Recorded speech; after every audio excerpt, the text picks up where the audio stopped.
You are listening to Missed Apex Podcast. We live F1.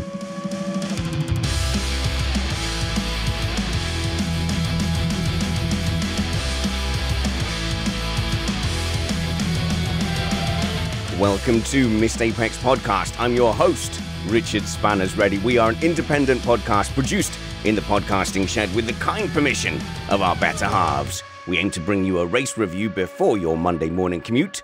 We might be wrong, but we're first. I'm sitting alone in my little blue shed on this muggy Sunday, but in the last few days, Matt and I have gone out and found some interesting people for you to talk to. So this week it is tech, tarmac, and tactics. We've got Matthew Summerfield at the end of the show from motorsport.com.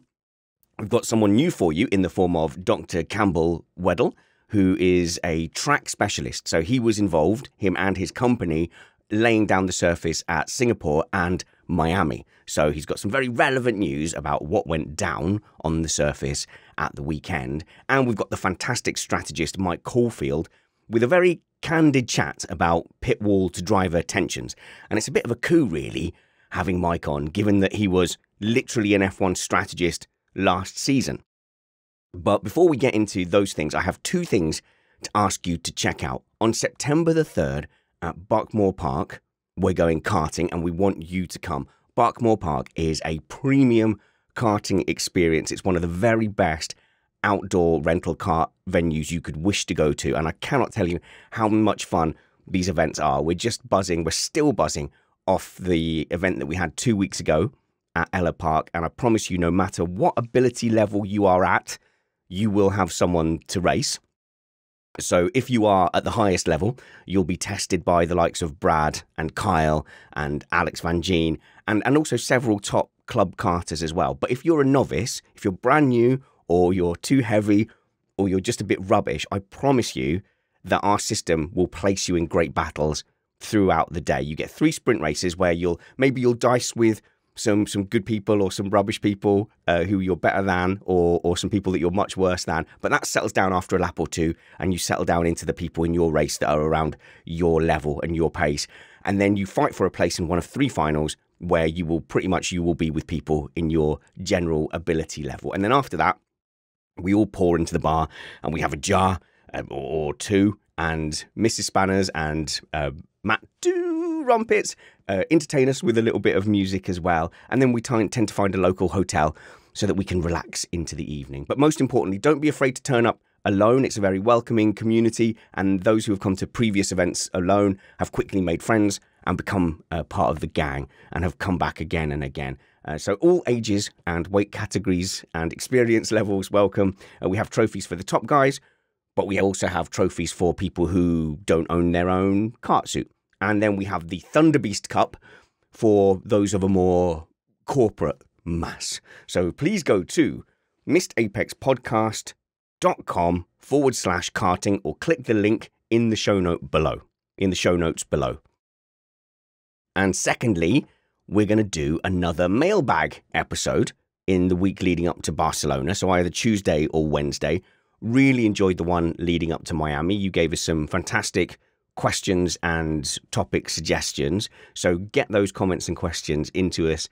feedback@missedapex.net. feedback@missedapex.net. We're getting a lot better at actually sorting through, reading, digesting, and answering those emails. So we want this to become like a staple of the Missed Apex project.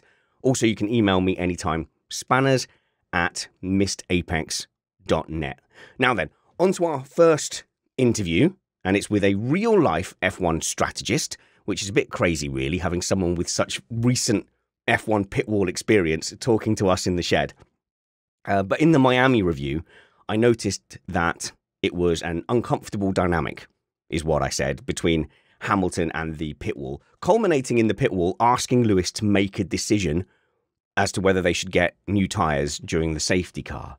And then Hamilton expressing later that the team should have been the one to decide. So I started the interview by asking him what he made of that conversation.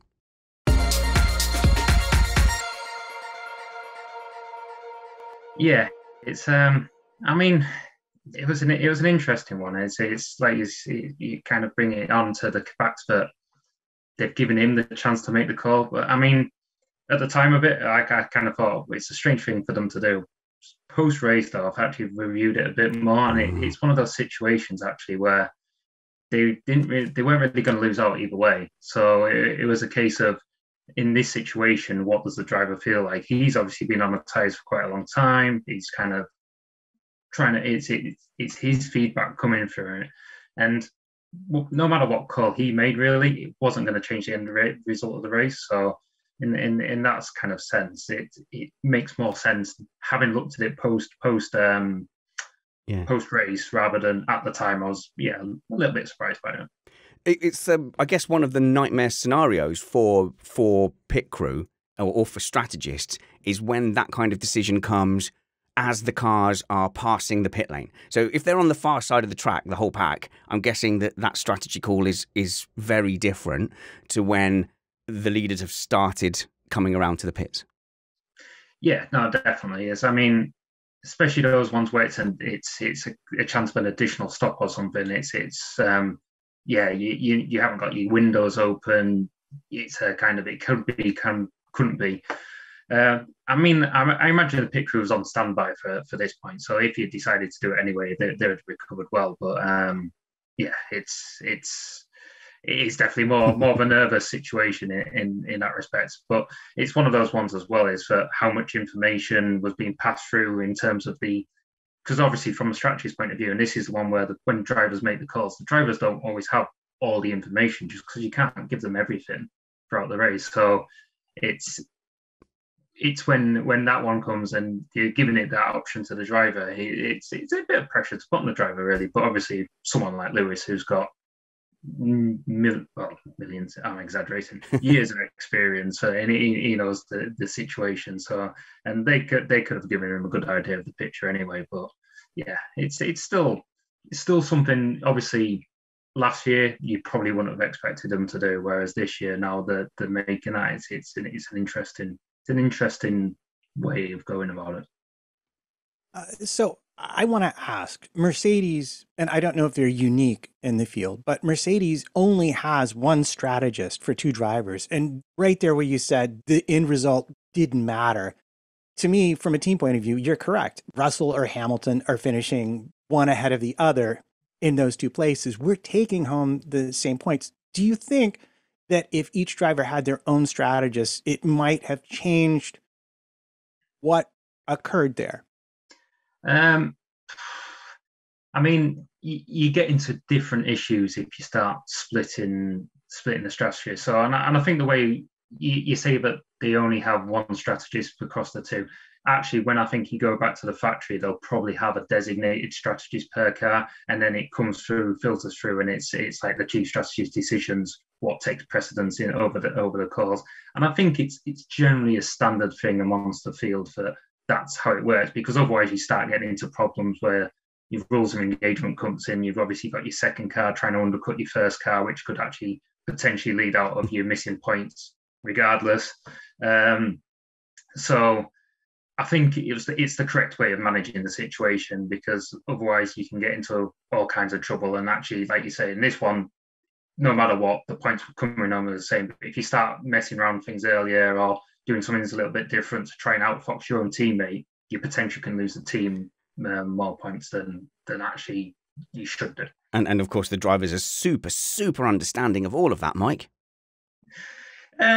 It's surprising. It's. I mean, obviously, in the heat of the moment, that they're not. But like, I mean, I think especially a team like Mercedes, which has gone through years of kind of team issues, or not issues. That's the wrong word, but team orders or team preferences, rules of engagement. I think most teams refer to them as. So I think every driver knows as well. If you're the second car on the road, you're not going to get the preference, especially if you're close up to the first car, because you obviously have a chance of getting the favourable strategy when you're the second car on the road. Oh, okay, so that's interesting, because on Sunday at Miami, when you shuffle out for the pit stops, Hamilton was leading. He'd qualified ahead.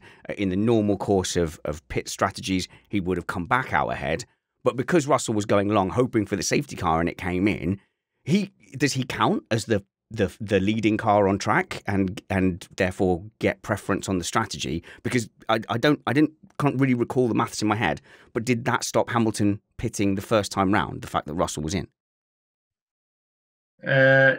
So no, wait. So he was obviously the car ahead when it came around to the safety cars, the VSC, what it was. So Russell was obviously making his stop. He obviously had to make the stop. There was no decision there because okay. Yeah, fair enough. Haven't stopped in that point. And then obviously, if they'd stopped Lewis at that same point, he would have just been behind Russell, albeit on the same age tyres at that point. So maybe a fairer fight. But at the same time, by stopping Russell, obviously gains back up to him. He's then behind Lewis on the fresher set of tyres, but Lewis has got the track position again. So it kind of swings and roundabouts. And it's one of these ones as well. It's Russell's strategy, while it played out well, they were relying on this safety car. They were relying on this window to come back into it. If there was no safety car, when Russell makes his stop, I looked at it, he's coming out 18, 19 seconds behind Lewis. And seeing the amount of degradation we saw on these tyres at the weekend, he wasn't going to make that back up, even on a brand new set of tyres. The hard tyres were resilient. They were strong. Well, you could see by the fact that Lewis and Bottas were behind Russell and weren't making any progress through, despite the massive age gap of the tyres there. So if there'd been no safety car, then Russell would probably have finished 10, 15 seconds behind Lewis at the end of the race. And everyone's strategies kind of worked. Him, by going longer, he's gained the positions for being out position at the beginning, and Lewis has finished above him at the end of the race. And it's the same because, Mercedes tried this exactly at Saudi as well when Lewis was out of position. And then, unfortunately, Lewis, he made the comment in the race he was screwed by a safety car again. And in Saudi, the exact thing which disadvantages hard runners happens, and you get a safety car lap 15 to lap 20. And if there'd been a safety car lap 15 to lap 20 in this race, Russell would have been totally out of it. In fact, all the hard runners would have been totally disadvantaged by it. So it's unfortunately, it just does come down to luck in this one, and you kind of come out of it, and everyone's criticising, or I've seen criticism, of Mercedes' strategy of Lewis, but in all honesty, there was nothing else. Everything was working. You always try and give your second car the best opportunity to make up positions.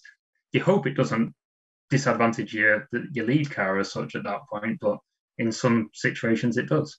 I wonder, can someone draw out the stats of what's the amount of safety cars in a row that have fallen completely against Lewis Hamilton at the moment? I think it's definitely 3 in a row. 3. Yeah, it is. So definitely Saudi, Imola, and Miami. Yeah. And then Abu Dhabi as well. So that's 4. And then 4 if you call it. Yeah. I thought we didn't talk about that anymore. So. Yeah, we don't talk about Abu Dhabi. Yeah, no more singing from me. But does it make a difference with the personality of the driver? I just sensed a little bit of unease from the pit crew. And I remember an example going back maybe 5 or 10 years to Paul di Resta at Force India. And I remember there was a few very tense exchanges between the pit crew, or between the strategists and Paul di Resta. And eventually they came on the radio, and this is stuck in my mind for all these years. They said, "Now, Paul, we're thinking about tyre strategy. You tell us when you want to come in." And it was very clearly we're fed up of getting grief from you on the radio. Does that kind of thing start to play in? I know Lewis can sound a bit fed up when a strategy call doesn't play out. I think with someone like Lewis, again, you go back to he's got years of experience, so you'd be daft a little bit not to listen to his feedback and listen to kind of his ideas. But at the same time, you've got a group of very experienced strategists there and very, very experienced people with more data than what Lewis has in the car. So it's sometimes you can, it can weigh on you, it can build on you, and it's especially if it's his strategy toss up in the sense of where it could go either way. Then at that point you go, okay, we'll take the driver's point of view in, because at that point you go, well, it's a 50-50 split. This could go either way. If the driver's saying one thing and we go against him and it goes the other way, you are in trouble. At this point, you go, well, you made the call. Yeah, it does take a bit of pressure off you. It puts the pressure on the driver, in fact, in that sense. So it sometimes is a sensible way if there is that kind of split between the two, where it's not much there's no negative loss for the team. The driver, as long as the driver knows the ins and outs of doing both strategies, Well, this there is isn't it. that harm really. But sometimes you do get like some characters which may. We don't get the full radio transcript, do we? But it didn't sound like they'd given Lewis the information to make that decision. But you rarely hear the strategist going, look, the 50-50 toss, this is either win or bin. Do you want to go for it? Which is probably the most honest approach a lot of the time. But at the same time, if I think Lewis has been with the team long enough, obviously, but like I think he would know just previous from past experience if they're giving him the call. If there was something like which was stupid about it, like he made the call and he was going to drop behind 4 cars, the team would say, no, you're not stopping, etc. And it's like, whereas it in the case where the team kind of relays it in a way where you're not giving away all the information, but I think the driver hopefully has that understanding that if he knows the call's coming down to him, he's not going to lose out too badly. I see what you're saying. Yeah, you wouldn't give him all the rope in the world. Yes, exactly. Yeah. Matt? Yeah, well, I was really surprised by that, mostly because of Hamilton's response. Well, you tell me what's best. It just kind of suggested that the way they presented the information to him didn't clearly delineate your choices to chase from behind on fresh tires or defend from ahead on used tires. Do you have a preference? Yeah, I mean, and that could be it. Like you say, in the heat of the moment, it's that one where you kind of you want to try and give as much information, and I agree with you in that sense. But potentially it could have been fed to him in a better way of what the situation was going to be. Like when you start going into it, you kind of say you've got a totally free pit window, or Russell's got a totally free pit window, so he'll be coming out directly behind you. But obviously, all this happens in the spur of the moment with the safety cars. So you maybe can't get all this over to him, but there is probably improvements they could make in terms of the information given to him. But I think from a team's point of view, they were probably, I don't know, I can't answer this, I wasn't involved in it, but in a team's point of view, they weren't going to lose out. I think they were quite relaxed in the sense of, well, we need as most championship points as we can at this point. We're not going to favour one driver over the other. We want to finish 5th or 6th or 4th or 5th or whatever it was at the point. From a strategist point of view and your place within a team and a team's pecking order, it must make a difference whether you've got a rookie or a superstar or, say, the son of the team owner. And, you know, if a driver was to kick off and say, I really don't like, say, a junior strategist, and I can't work with them anymore, that strategist's job is probably in genuine danger if it's a superstar or Lance Stroll that says it. If it's a rookie, obviously they carry less power. So it's got to change the dynamic between the pit wall and the driver. Yeah, 100%. I mean, and this is where I think the upper team management needs to kind of sort things out. So obviously you mentioned the role of a junior strategist, and the junior strategist now should never be put under that kind of pressure or threat. But you kind of put your things forward, and then it's up to your team principal or your chief race engineer or your sporting director, someone in that kind of higher up role, to have that in between with kind of like a Mr. Stroll or a Mr. Latifi, that kind of an aspect, to kind of explain the situation and then kind of mediate between the two to kind of make it more pleasurable occasion. Because obviously the strategist, on all strategies, all they're trying to do is get the best result, and they're trying to get the best result for each driver. And they're like, obviously, both drivers can't win the race, or both drivers can't get a podium, etc. And especially if they're splitting qualifying, you'll try and make up as much as you can. But the strategist has gone through all the numbers, they're going through all the kind of iterations. They're trying to do what's best, but at the same time, you have to get the buy-in from the driver as well. And if it, like, you go back to the personality question, if it's a personality and he's kind of up against, like really against what the strategist is suggesting, then you're going to have to, even though you know you're 99% correct in what you're saying, if you can't get him on board with it, then you're going to have to start listening to what he says, unfortunately from a strategist point of view. But if the driver hasn't bought into it, then his mindset's not going to be right, and he can potentially, and I'm not saying they do this, but they can potentially look for ways for that strategy to fail just to try and prove themselves right. So do you know what? I have wondered this, and please, Lewis fans, don't hate me, but I do get this negative feeling from Hamilton sometimes when it's not going his way.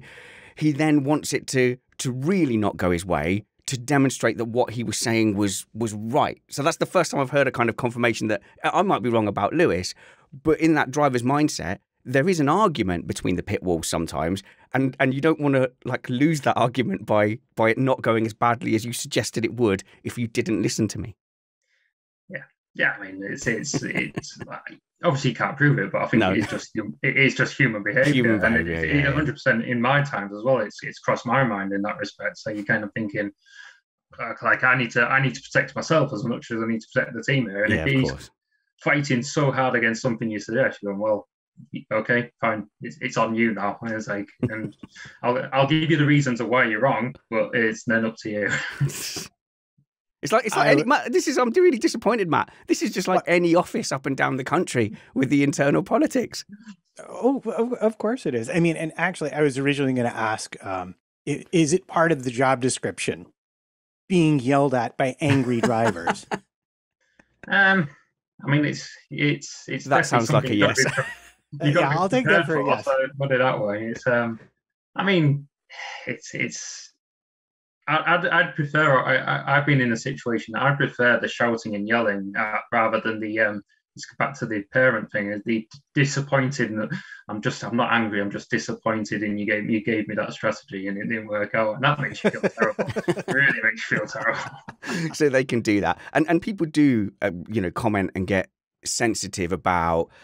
Criticism to Hamilton when he's on the radio. He's going, I told you that wouldn't work out. It's not going well, man. Why did you pit me behind that, man? But there's a certain element of that which is expected. So I'm sure they have a working relationship where they know that he's not really like cursing their descendants and salting the earth. It's just normal emotion.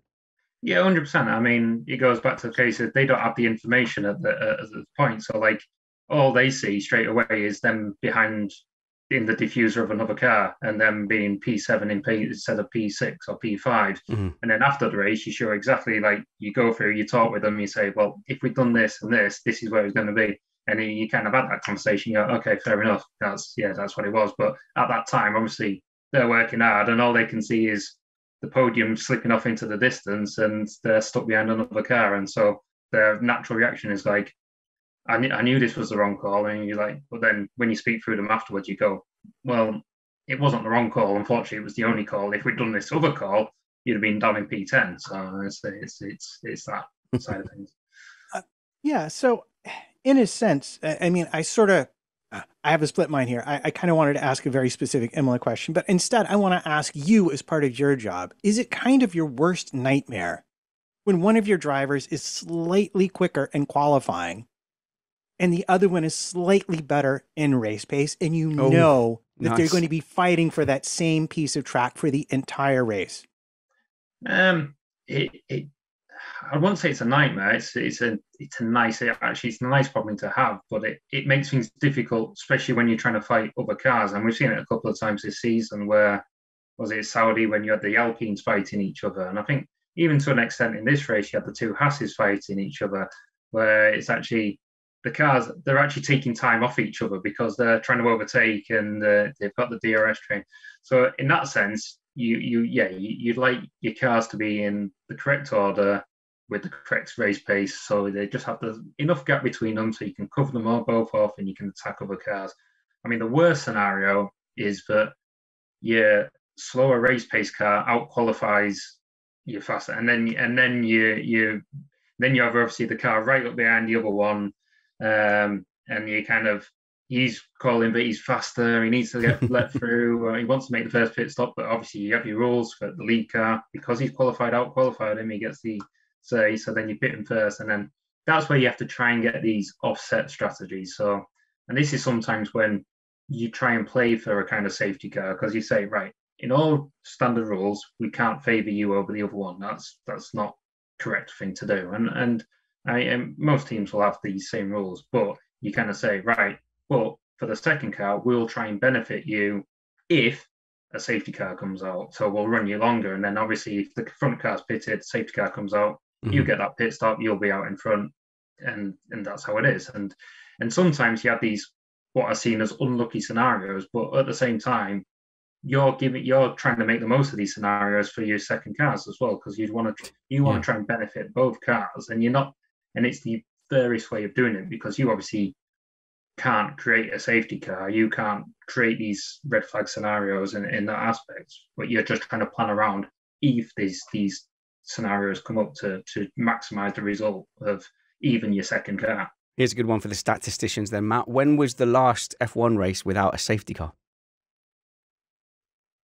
Yeah, exactly. So as a strategist now, you have to really factor in when the safety car is coming out as much as if the safety car is coming out. Matt, I wanted to talk a little bit about tactics. Did you have one last follow-up on that?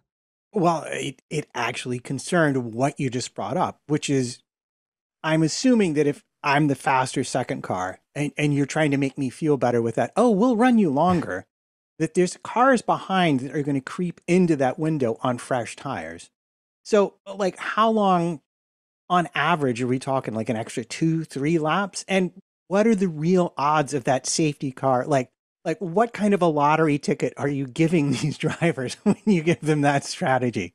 Well, I mean, that's fair. And it varies track to track. And like you said, it's like you'll never sacrifice the team result for that second driver. So if you say, if they've got a threat of an undercut or a car's pitted, then you might give them 1 lap, you might give them 2 laps.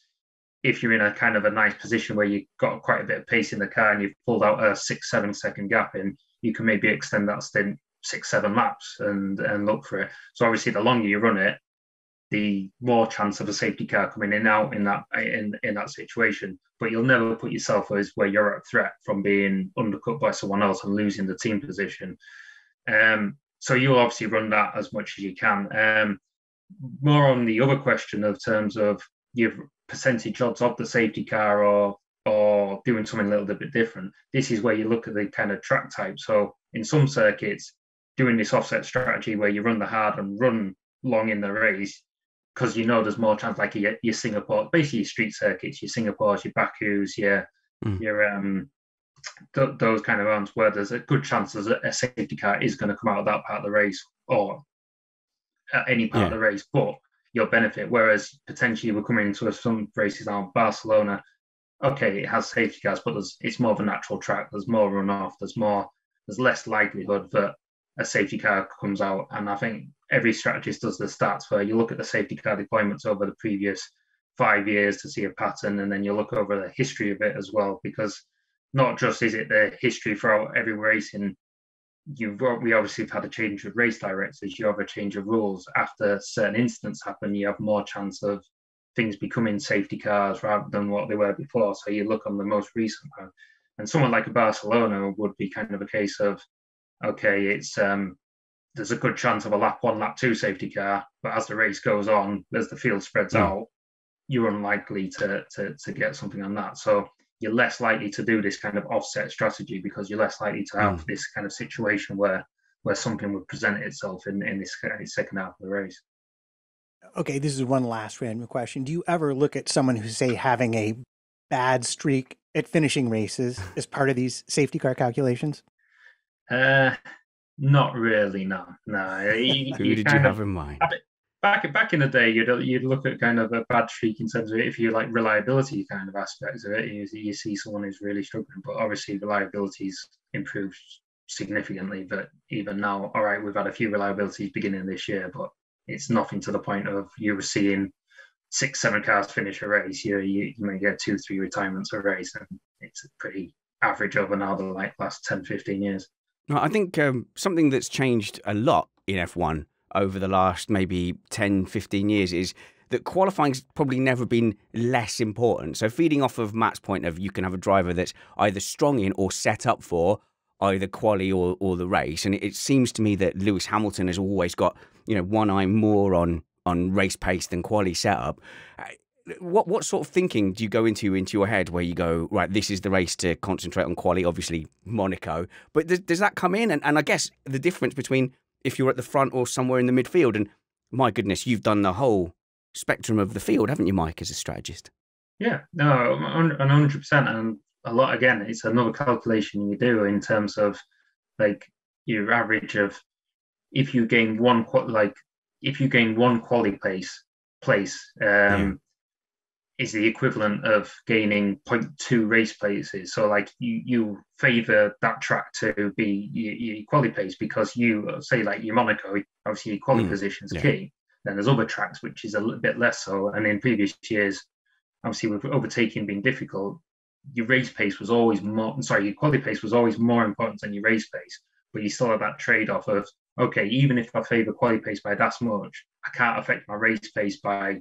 So there comes a point where you go, right, we just got to stop pushing on the raw pace for quali because Sunday's the most important thing. Because ultimately, if you've quali. I mean, the Haas of 2019 was the key one of this, where we were getting top fives, top sixes in terms of qualifying, and then after lap 10, we were down in 18th, 19th because the car was just going backwards, and so that crossover was just useless.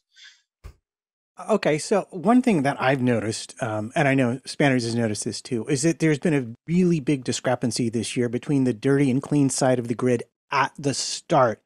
Is it ever a thing as a strategist where you try and work the driver's pace, give them a delta so that they're going to wind up on the clean side, the odd side of the grid at the start of the race? Not really, no. So like, I mean, obviously that's coming out far too out of your hands. Obviously, if you get your top cars, it's maybe a little bit more doable. But once you're in that midfield battle, it's a random of if you're going to be odd or evens, really, because it's so tight there. You can easily lose 2-3 places, and obviously you lose 2-3 places, you shift from one side of the grid to the other. Or whereas obviously at that top position, there have been occasions where you're obviously your P3's a better position than P2. But again, I think that's potentially some of the tracks we've had recently, again, being the street circuits or freshly relayed circuits. Like your Melbourne obviously hadn't been used for a couple of years, freshly relayed, Miami freshly laid, Saudi street circuit. Now we're coming into your Barcelonas and your Monaco, or Monaco is obviously the curved grid anyway, so you don't really get benefit there and it's tight. But your Barcelona is more your standard. There's always going to be an advantage to the grid, the clean side, just purely because of that's where everyone runs. But you actually find it's a couple of meters, so it's still more about the driver performance on those kind of things. I don't know. I could see Ferrari cracking a gearbox on Carlos Sainz to look like the clean side of the grid. I could see it happening. But I mean, they've got previous on that. I think they did that in Austin, didn't they? With I thought it was Interlagos with Massa. It was I think it was Austin. They wouldn't have got out of the ground, would they, if they'd done it at Interlagos to a Brazilian driver? So it probably wasn't that. Just to end on, Mike, you really pricked my ears up talking about the Haas of 2019 that was qualifying very well, but then not able to go and do the business in the race. Famously, I think the biggest example of that was the 2013 Mercedes that was qualifying on pole by like a second and then couldn't do anything in the race. Was this a trait you found yourself with, and or were you not able to make the trade-off? I'm sure you'd have sacrificed a few grid spots for some race pace. So I mean, the one in 2013 it was purely tyres. So it was the thing that the Merc was so hard on its tyres, but in the qualifying you got them up to temperature. You just got the pace out of them, but they just you just couldn't sustain it in the race. And to be fair, it was a little bit the same with the Haas in 2019 as well. It was almost the same situation that you were able to get the rear tires working and kind of good balance, but then after 2-3 laps in the race, especially in the dirty air where you lose that bit of downforce, they were just sliding the rears were overheated, and that was it. You just had no grip. Well, you're talking now about midfield teams. Do you think it's harder to be a strategist for a midfield team than for a top team? Oh, 100%. Yeah. I mean, I think I had this chat with Spanners last time, but it's obviously there's more pressure on you at the top. It's more publicized. You can throw away a race win. You obviously have your characters like your Lewis and your Max and their fan base who are quite quick to criticize you on that aspect, or vocalize, or Twitter, get you bombarded on Twitter. So on that side of things, there's obviously a hell of a lot of pressure on you, but you can throw away a race win and it's quite public and you can see it. However, you're generally fighting one other car. maybe two, but it's another team, so they're in the same situation. So you can quite easily plan out what you need to do if they do this or this or this. And sometimes it'll be a case of, if you say, like Ferrari seen this year, Sainz has been a bit down the grid and they've had Leclerc against Perez and Verstappen, and then you get a team, you might be on pole, but you've got two cars behind you, so they have that great opportunity to try and get you in early with one car while pushing the other car along. So they're covering all scenarios, and there's not much you can do about that. But that's about it. Whereas in the midfield, yeah, you're looking in front of you, you're looking behind you. It's so close between 3-4 teams at most given weekends, but you never get that gap to drop into. You've never got that enough pace to. That's another thing which is a great advantage at the front, is often you can drive away from the field and you've got a pit stop gap, but you pit on lap 20 and you're dropping to third or fourth. Whereas in the midfield, you can't stop too early because you potentially drop behind. You drop to almost last, and even then, the last place car isn't slow enough that you can just zoom past them again. And then you've got to kind of take that consideration in, but you're not going to hold yourself up, or you've got to take your tyres into consideration. But then it's often a chain reaction effect. So if someone comes in, do you cover them, or are you going to be proactive or reactive? So yeah, there's a lot more decisions in that midfield, and it's there's a lot more going on. And at the same time, it's the same aspect that you can easily, for some drivers, getting like 7th or 8th is a fantastic result. It's kind of, obviously they want to win, but you know where your car is, and if you've got three teams ahead of you, which are clearly ahead of you, yeah, and then if they finish 7th is kind of your win, so you're looking to be that best of the rest. So, but you've then got 3 other teams who are battling you for that kind of position. So again, it comes down to qualifying in that respect. Anyway, like if you can qualify you at the lead of that one,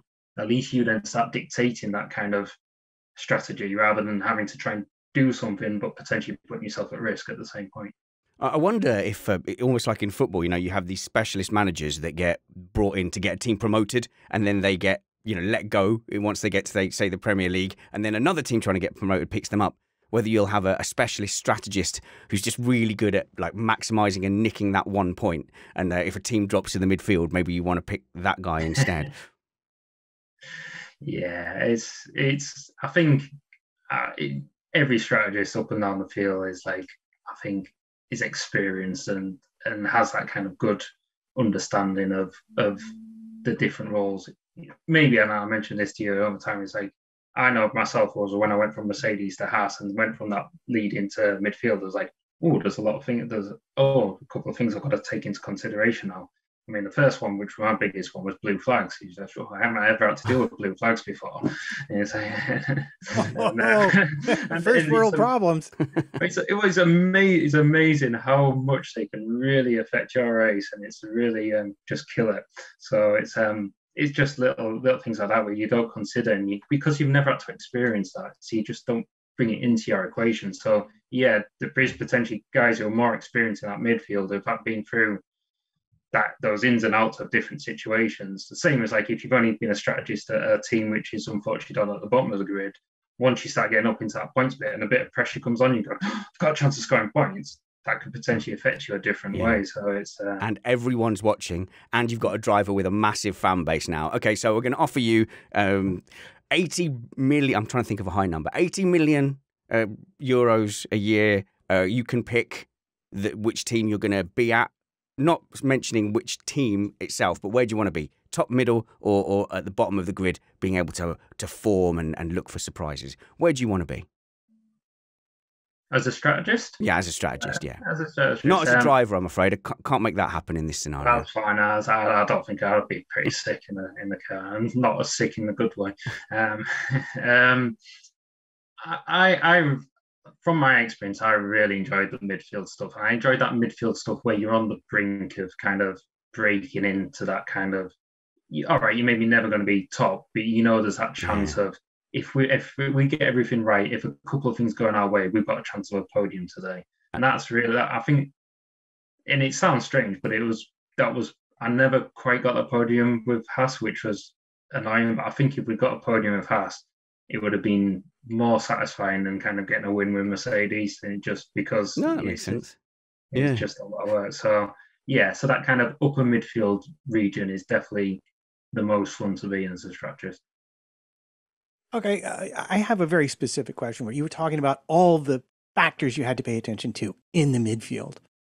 How much of that comes to you, like pit windows and stuff like that, through software, and how much of it is just human beings having to make decisions on the fly? It's definitely a bit of both. It's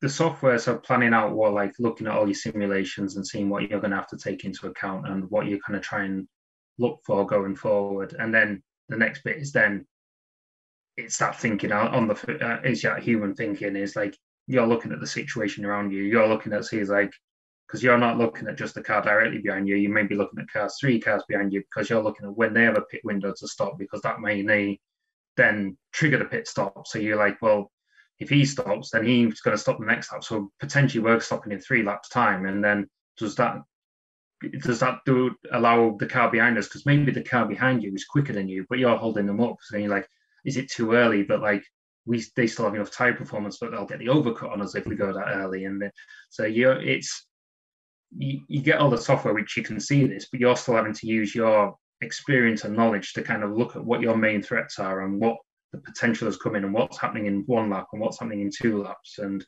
that's where the experience and knowledge of a good strategist, or not just a good strategist, but someone who's been in the sport and kind of understands the ins and outs of it. That's where that comes from, really. Mike Caulfield, thank you for sharing that knowledge and insight and speciality with us.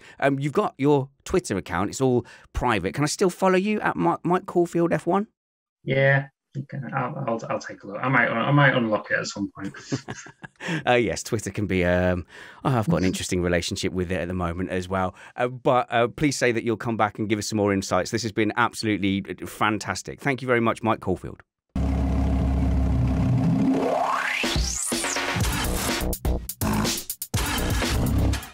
Wow, pretty chuffed with that. Hoping to get Mike back on semi-regularly because that is the kind of insight that we as mere shed dwellers can't really provide. So I think we're definitely punching above our weight there in the F1 media stakes, and I hope you enjoyed it as well.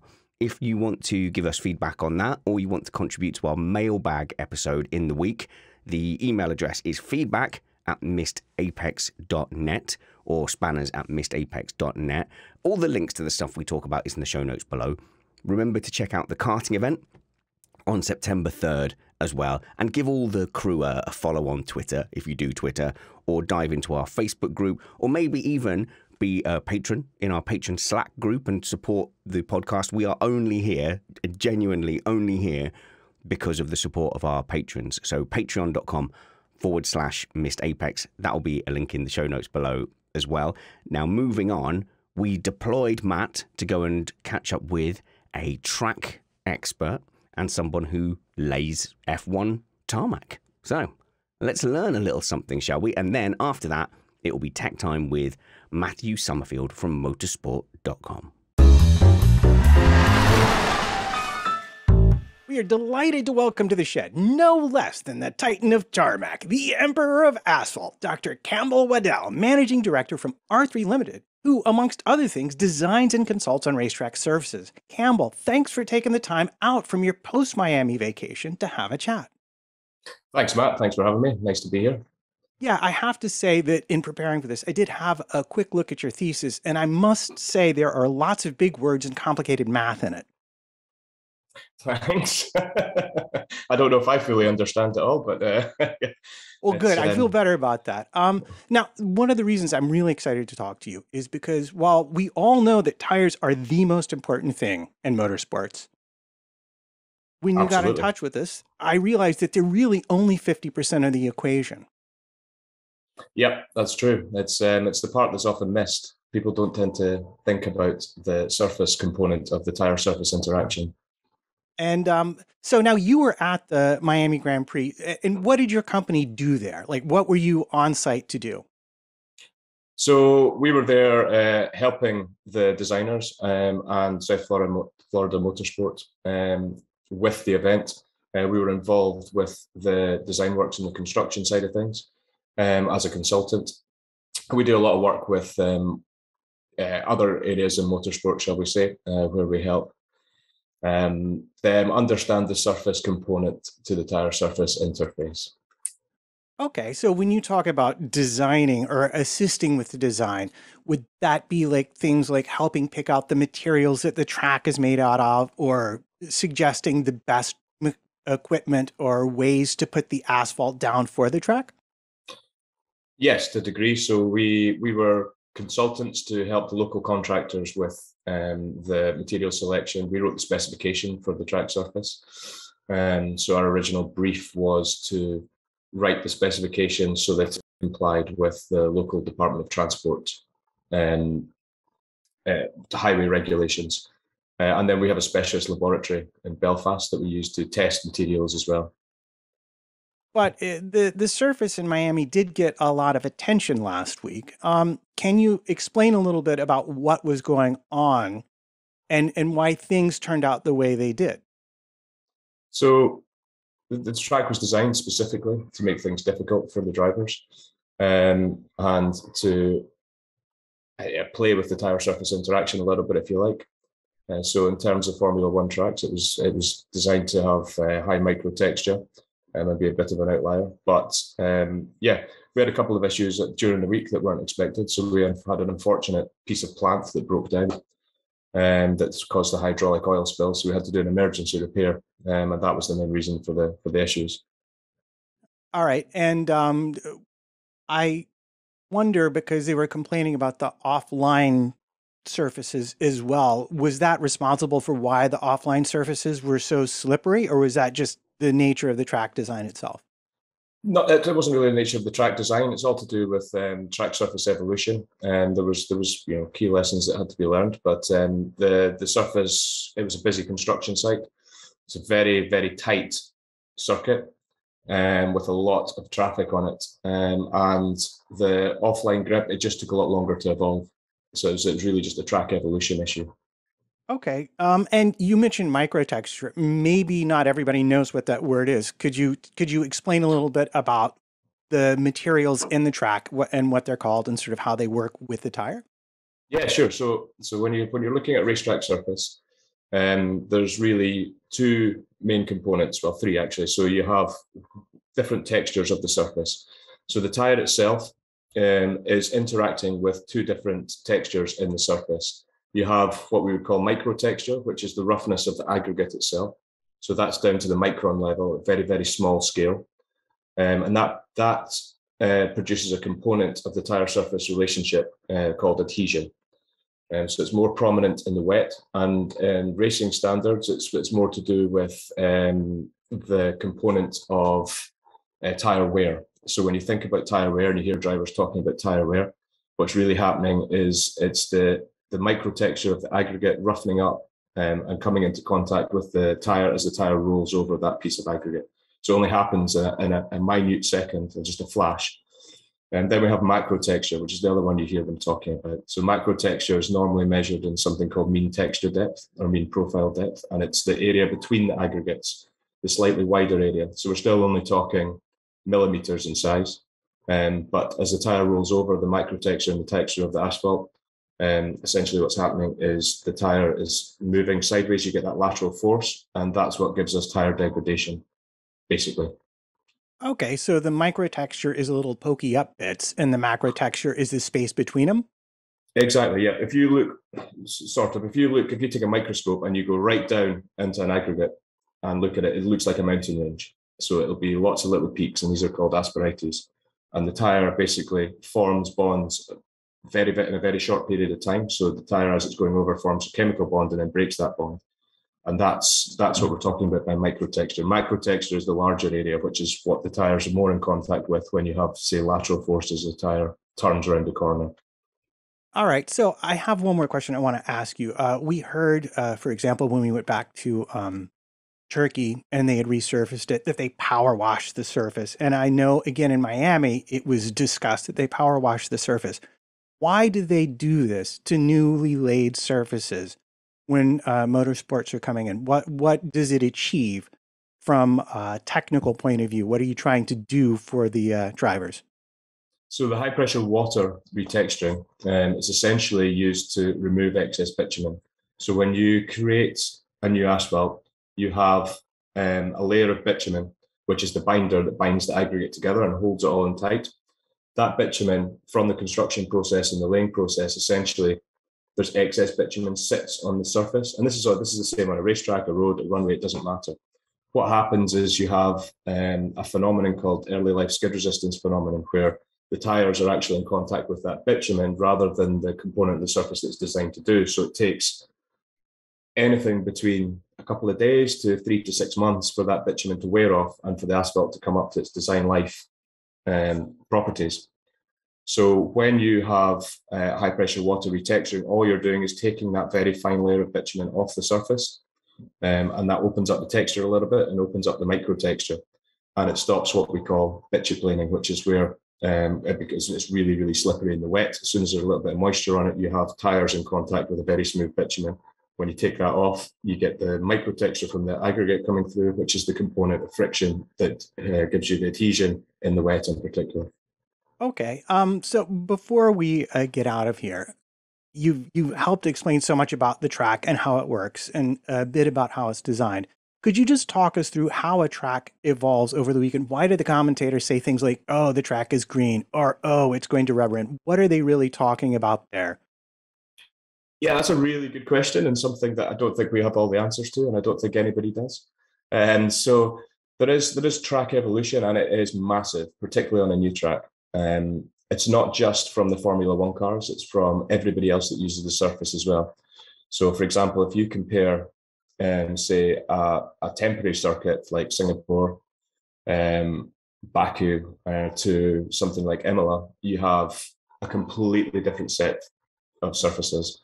You have a completely different set of uses. So Silverstone, Imola, for example, has a racing line that's almost carved into it. There's rubber down. It's from lots of different series. When an F1 car comes to a temporary circuit or onto a new circuit, it evolves very, very quickly. And it evolves through super cleaning, super polishing, basically the effect of the cars going down, downforce pushing out, and then rubber going down onto the surface. So it's almost smoothing over the micro texture and placing down a fine film on the surface itself. But nobody really fully understands that yet. And as the most boring man in motorsport, I think we're working pretty hard on having a look at how to understand that better. Well, I'm sure you understand it better than most of us do. But so that's really fascinating. So a big part of the evolution is actually the material from the cars. Or sorry. Sorry, this is one of my famous legendary pauses. Congratulations, you've met one in person now. But it's also the effect of the tires on the micro aggregate in particular is what you're suggesting? Well, we think so. So to a degree, basically, it's kind of what you see when you look back down a track. If you look at it the wrong way, as and particularly at sunset, you'll see the light bouncing off and coming back to it. So it looks almost polished where the racing line is, and then where it's not. And what you're getting is rubber going down, or plastic going down, whatever you want to say the tires are actually made of these days, and almost super polishing. So just a very, very fine polishing on. As soon as you get rain, that changes and it washes it away. But it's also super cleaning. So it's basically blasting out any dirt, detritus from the micro texture in the bottom of the asphalt out and away from the racing line, creating a very smooth contact patch for the tires to go over. And then, particularly for Formula One, when you go offline, you have things like marbles that you hear people talking about lying on the side of the road in dirt, and that just gets pushed away from the side. So it takes time for that to clean and to move as well. Excellent. Well, thanks for taking the time to come and have a little chat, give us a little bit of knowledge. And can we find you on the social somewhere? Is there someplace you like people to come learn more about this exciting and fantastic subject? Because I know you say it's boring, but I swear I could go another 45 minutes if I could. Unfortunately, I lost to Spanners at karting, so he gets to set the length of the technical interviews. Yeah, sure. You can. You can find us on our website. We also have a LinkedIn page at R3 Limited. That's pretty much about it. We don't do a whole lot of social media stuff, I'm afraid. No worries. Thanks much. And I hope you'll come back soon and share some more knowledge with us. Sure. Thank you very much. It's a pleasure.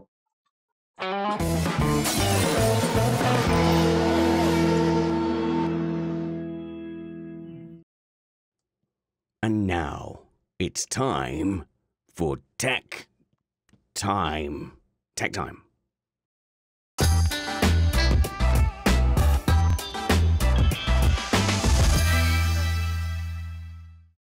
It's time for tech, and once again, our presence is graced by the hardest working man in Tech F1, Matthew Summerfield, aka Summers F1, who is technical editor at motorsport.com. It's good to see you again. Thanks for taking the time.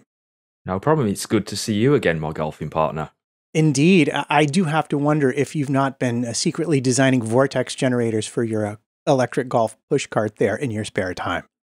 Maybe I could do with some of those, actually. All right. Well, we have a lot to talk about. And the thing that I'd like to start with first, because I found it to be by far the most intriguing thing to come out of the Miami weekend, was the sudden appearance of a competitive Mercedes on Friday. Yeah, I mean, it was a bit strange, wasn't it, to see them right there at the front. I do obviously feel that what's worth noting about this situation is the way in which a track evolves throughout the course of a weekend. And I think that's predominantly where we're seeing what's happened to the majority of the teams actually throughout the Miami Grand Prix, is that we've seen a very different type of track evolution because we're on a new circuit, new asphalt, very green, not much action aside from the F1 and W Series and that sort of stuff going on. And obviously when you're finding yourself at a new circuit like that, there's a lot to learn in terms of developing the way in which that you want to target your lap time as well. So I do think that there was a lot of evolution between the Friday practice sessions and then into Saturday's action, be for FP3 or qualifying.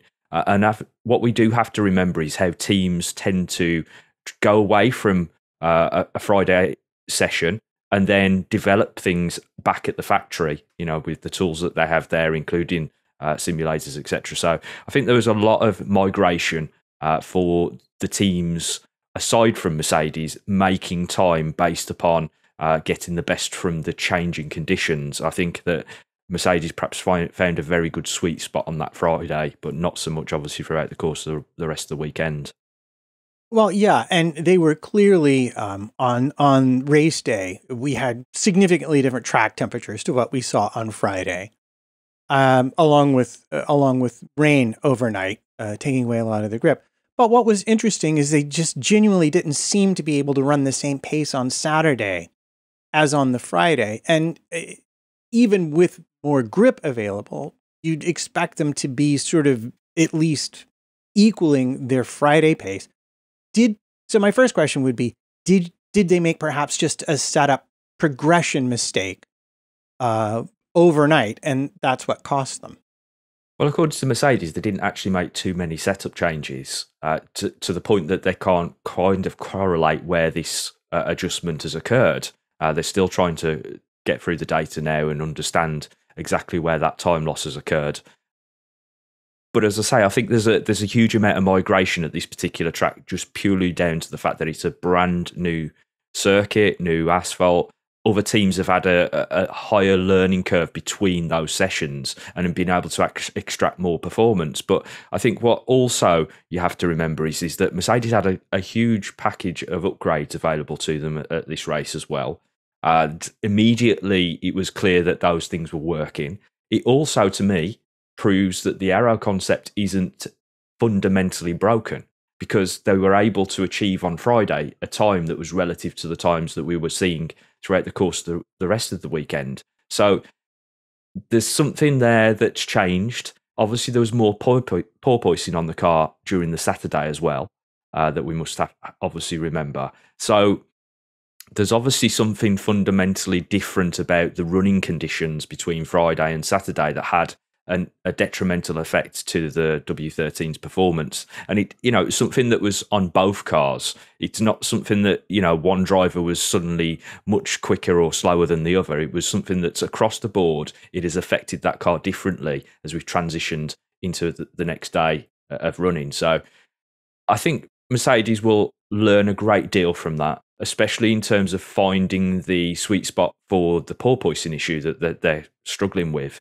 That their issue is very different to the other teams in as much as that it affects them at lower speeds than everybody else, and it continues into the braking zone. So they've got a much wider band of porpoising compared to other teams. So when they moved into Saturday and probably tried to lower the car a little to take more performance from that, that's when they seemingly had more and more of the problems that they encountered. Okay, so you've kind of anticipated where I wanted to go with this, which is you could look at Friday to Saturday as being a disaster because they couldn't figure out on the weekend how to replicate that performance. But you could also sort of look at it as real positive. It's proved the performance is there. They have reams of data coming off the car. Do you think the information they have now will be something they can use to find a way out of the maze where they currently find themselves? Yeah, I mean, data's king, obviously. So the more information that you can gather throughout the course of a race weekend, the more information you're going to have to then dive into when you come out the back end of a weekend to try to understand the problems that you're currently facing. Obviously, Mercedes have now had 5 races to try to delve through that information, plus all the pre-season stuff.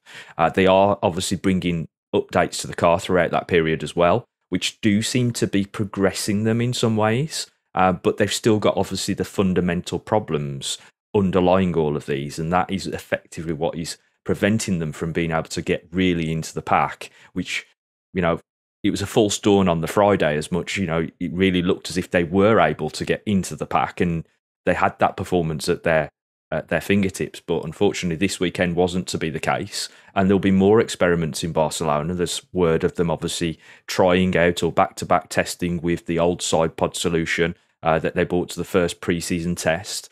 I don't personally feel that will solve their problems because they had porpoising in the first test as well, just as everybody else did. So, fundamentally, the issues aren't going to go away, but it will give them more information to work with and then to try to develop ideas that can improve the situation they find themselves in. Certainly, I do believe that there's a lot of this to do with tyres, as we've mentioned in the past, in terms of the way in which the tyre performs compared to what we've come out with the 13-inch tyre previously. The sidewall is very different. The way that the tyre deforms and compresses is very different.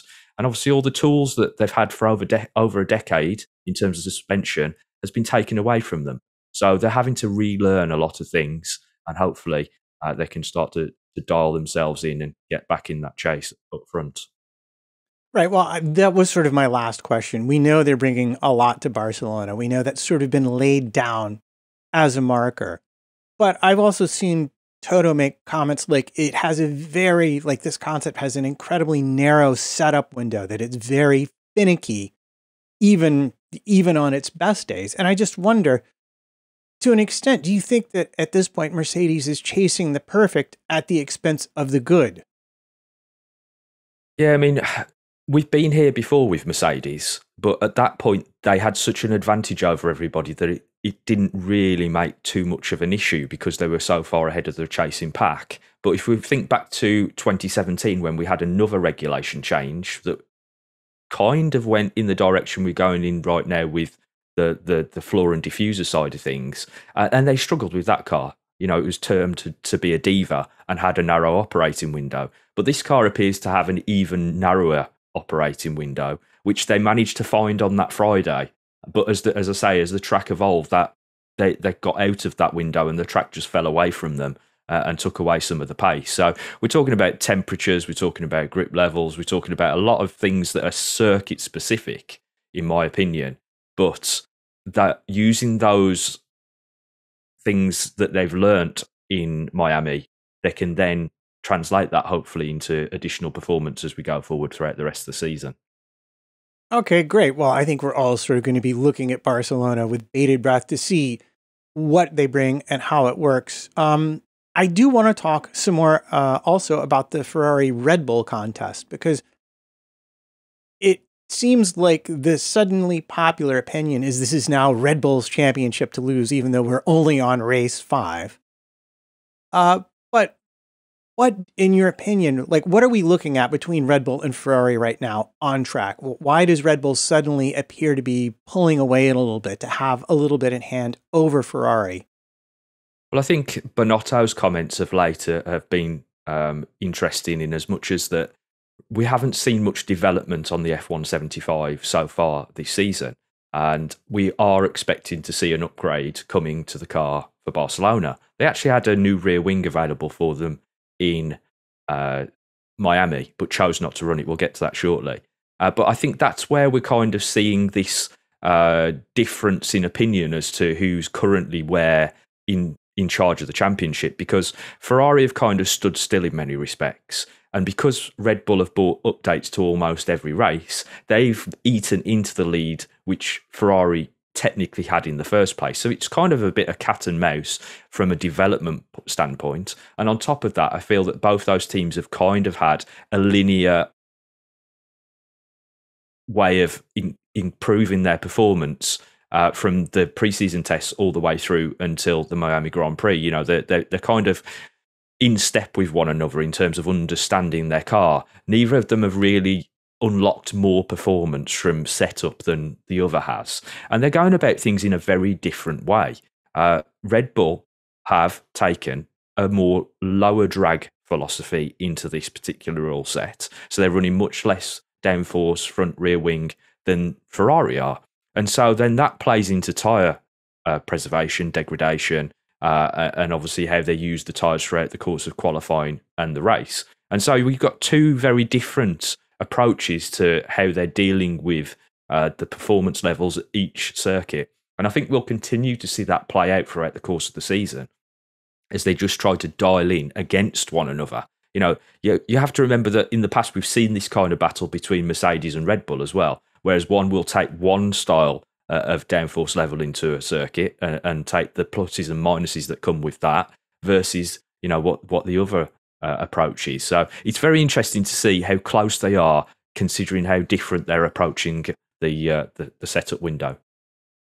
Yeah, it is. So if I'm understanding you correctly, are you essentially saying that the differences we're seeing on track are really down to setup choices made at the beginning of the weekend, where the teams decide how they can best extract the lowest consistent lap time in the race on Sunday? Yeah, I mean, for example, Ferrari decided, and there's quotes out there from Bonotto suggesting that they decided not to run the low downforce rear wing that they'd taken to Miami. Now, it wasn't specific for that circuit, and this is something that we're going to see throughout the course of this season because of the budget cap. In previous years, we've seen teams bring specific upgrade packages just essentially for one race and almost throw them in the bin after that. Now, Miami, I would suggest, in previous eras might have been one of those cases where you would have bought a rear wing that you might not have seen throughout the course of the rest of the season because you're specifically tailoring the car for the downforce and drag levels of that particular event. However, Ferrari decided at the beginning of that weekend that although they had that low downforce rear wing in tow and they'd included it in their car presentation documentation, that they just didn't want to run it. And the reason they were doing that is because they wanted to run higher downforce and protect the tyres. They felt that there would be more performance to be gained from taking performance from the tyres than there would be in reducing drag. However, obviously Red Bull took a slightly different route, and you end up in this situation of cat and mouse, as I mentioned, whereby Max Verstappen, when he's able to attack, has less drag on his car. So, he was losing out in the corners, but he was able to get close in on the straights, which makes it a fascinating battle, both off the track in terms of development, but also on track because of the way that the viewers get a good battle out front there. Yeah, and it's never dull because they make their time at different places. I did see a quote that I think from Leclerc that they had chosen to have really quick tire warm-up, which was, I think, most notably seen post-safety car when he had a chance on Verstappen. But he said that the rear wing, there was so much drag with the rear wing that he still couldn't get by him in the couple of laps where he had that advantage. Is this ultimately always going to be about tires between these two? Yeah, I mean, as I've mentioned in the past, it's always about tyres. And as you just mentioned, I'll circle back in this particular conversation to Mercedes. Personally, from my opinion, on the Friday, because of the temperatures and the track conditions, Mercedes were able to get in that window much quicker than they have been able to in the past. We know throughout the course of the four races that preceded Miami that they've struggled with tyre warm-up. Now, because of the track conditions on the Friday, they were able to get the tyre almost instantaneously in the window, and that is what led to this situation appearing. However, cooler temperatures on the Saturday, Sunday, and suddenly you're in a very different situation. And I know Ferrari had a problem with graining on their tyres because of this exact situation. So you've set the car up, but unfortunately the track has gone away from you in many respects. And so you have to manage that situation from in the cockpit rather than through setup change. Okay, so before we leave, you wrote a lovely article talking about the floor of the Red Bull, and you pointed out what I thought was a really interesting development, which was what you're calling the ice skate. What is the purpose of that? Is it just to keep the floor from descending below a minimum height, or does it have other impacts on how the floor works for Red Bull as well? Yeah, I mean, I didn't term it ice skate. It's something that was picked up within the media. And in fact, I think it's something internal that perhaps the team even call it because of how it looks. It looks like an ice skate. And basically, I believe it has several purposes. Not only, as you mentioned, to limit the way in which that the floor meets to the floor in that outside section. It will also have benefits in terms of weight, because then you can distribute the load around the floor differently because of this particular metal section in the floor. And obviously you've also got the airflow ramifications as well, because, you know, it's a surface underneath the floor that can obviously guide airflow. So, you know, it is going to make an impact on the direction of the airflow moving downstream in that particular region. And obviously, as we know, that is in the region of the tunnels and the diffuser, so it is going to have some performance impact there. It's certainly not going to be something that we only see on the Red Bull. Ferrari have already trialled their version with their new floor that they took to Australia and haven't run since, aside from the tyre test in Imola. And I do think that we would perhaps see other teams gravitate towards that solution just because of the merits that it possibly can offer them. I'm not sure we'll see them in the very short term. You know, we won't see stuff like that arriving for Barcelona for argument's sake, because teams perhaps haven't seen it until recently. But I do think that there is merit there, and we will perhaps see other teams move in that direction. Yeah. Great. Last question. And now this could be a political question, but I noted with a certain amount of glee that Binotto casually mentioned at his post-race press conference that he felt like Red Bull development was, well, he didn't say it was unsustainable, but I think he said more or less by our calculations, and we've been tracking everything they brought to the track and what we think it cost, they've blown through about 75% of what we estimate their development budget to be. So from an entertaining strategic point of view, how accurate do you think that is? But also, as you've been at pains to point out to me, that's not the only constraint, because we're going to see rebalancing of wind tunnel and CFD time. And how do you think that's going to affect the battle going forward? Okay, so I think there is a political element to that statement, just to try to keep an eye on the budget cap side of things for their rivals. However, as I've already mentioned, we haven't really seen much from Ferrari, and we have seen a great deal already from Red Bull. So there is a disproportionate amount of development gone onto the two cars. So that, you know, it's obvious that you're going to make those kind of statements. However, what we have to remember here is that Binotto's looking at it through the eye of Ferrari, in as much as how they operate and how their development budget would work, and how the rest of their budget is split between the different departments. I would argue that how many times have we already seen the Ferrari in pieces, and how much of their budget has had to be allocated towards crash damage compared to development elsewhere on the car. That could fundamentally change how you do, obviously, add improvement to your car throughout the course of the season. And I do think this will be a very tactical battle come the end of the season, because obviously you will have to have had to set your stall out throughout the course. And if you've got money left over to spend, technically, in your budget, then you will be able to improve the car somewhat. But I do think that it's a little early to be saying that, oh, Red Bull have spent too much money. They could be much, much better in other avenues of their budget. You know, the way that they work with their partners, etc., to get the best bang for their buck. So I do think it's a little early to be making those kind of statements, but it is an interesting observation based on where both of the teams are in terms of their development at this stage. Okay, let's talk about Barcelona real quick. I know that Ferrari, I know that Mercedes have both said they are bringing pretty substantial developments to the race. And Barcelona was always the traditional race where that would happen. What other teams are you looking for, or have you heard will be bringing large or significant updates to Barcelona? Well, I think, as it always has been, Barcelona will be a traditional place where teams will make upgrades. I know it's not the first European race anymore, with having slotted Imola in front of it, but it's still a place where teams have a huge pool of information. And obviously, it's representative of what we saw throughout pre-season, or the first pre-season test. So, you know, the teams do have all of that data to pull compared to bringing new parts to the car. In terms of who you would expect to see parts from, I would probably suggest everybody, just purely because of being able to back the information from what they've had at the start of the year to now. And Barcelona being is a high downforce circuit. So, you know, what we've seen so far might be a little less on the scales compared to what they could potentially bring going forward. And obviously then we have the likes of Monaco coming up as well, where anything that you bring to Barcelona is going to be representative to Monaco in many ways as well. So I do expect a lot to be coming.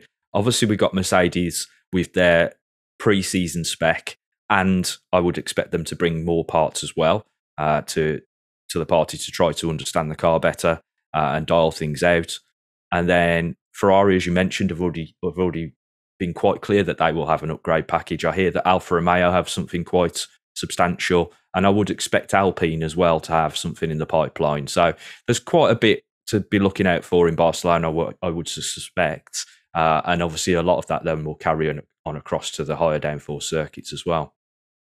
Oh, lovely. So I think before we get out of here, the last thing that might be worth paying attention to at this point, as we're headed through the first quarter of the season, is the power unit count, because those are penalties. And certainly if I look at Ferrari, Red Bull, or I look at, say, AlphaTauri, Alpine, or there's a lot of very close constructor battles going on right now.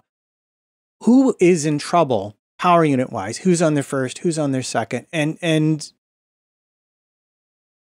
who should we pay attention to? Who should we be watching for those first painful grid penalties? Well, I think that the biggest issue you've got really is Alpine, because they've used a substantial amount of their pool already. So they're going to be looking at penalties at some point during the course of the season. Alonso has a power unit that's in the bin and can't be used because it had a failure that puts it outside of the pool. I know Ocon's in a slightly more favourable position, but I do think because of the way that Renault or Alpine are running with only them as using their power unit, they are at a disadvantage to everybody else in terms of data. So they are always going to be on the back foot in that respect. Obviously, on top of that, then you've got Ferrari or some of the Ferrari-powered teams having taken more into their pool because of crash damage, as well as needing additional parts. But it seems that the Mercedes-powered teams are doing or favouring the best in the situation when it comes to usability of parts. And that might feed in later in the season when we have the homologation point coming up in terms of additional ERS capability. Because if you kind of put your eggs in that basket and you do have ERS components that are going to be added to the power unit to increase performance, if you've already gone through your threshold or you haven't got your timings right, then that could have an offset in terms of when you get those parts onto the car. But as I say, I think Alpine and Ferrari-powered teams are the ones that are really potentially going to suffer the most in terms of needing additional components that will cause them penalties in the future. The Mercedes-powered teams seem to be a little bit more favourable, and Honda are somewhere there in the middle. Or should I call them Red Bull? I still think it's a Honda. Honda Bull? Yeah, that'll work. I don't know. Anyway, thanks so much for taking the time to join us and talk through some of this tech. Where can people find you? Best place, as always, is to find me on the Twitter, and it is Summers F1. Lovely. Well, I hope you'll come back soon, and look forward to it. Me too.